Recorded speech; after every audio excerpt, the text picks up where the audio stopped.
Welcome back. We've had team coverage showing you the damage and what residents and businesses are doing to start the recovery process. Yeah, and our Georgia Godfrey is now joining us from the emergency management area in West Columbia, where she's been looking at the numbers and damage statewide. So, Georgia, what are officials saying about the overall damage in South Carolina?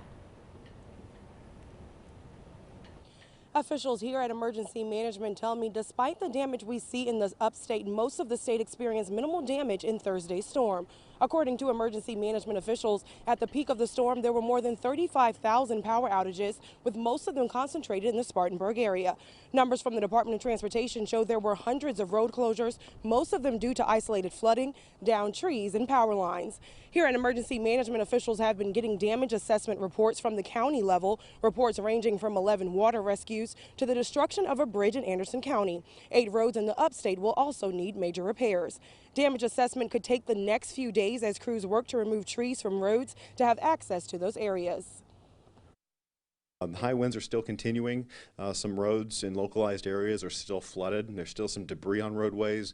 Residents are still cleaning up some of the damage, and as we continue to assess, we're trying to get a better handle on just how bad the state was impacted by this storm. It's looking primarily in the upstate, those 4 counties, Anderson, Greenville, Pickens, and Spartanburg, but some other areas like Aiken did see some damage in local areas too.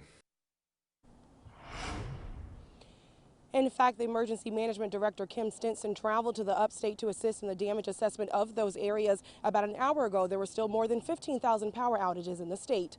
Live in West Columbia, Georgia Godfrey, 7 News. Thank you so much for that. One shelter remains open in Spartanburg, and more than 80 roads are still closed due to flooding. Yeah, the National Weather Service continues to survey the damage.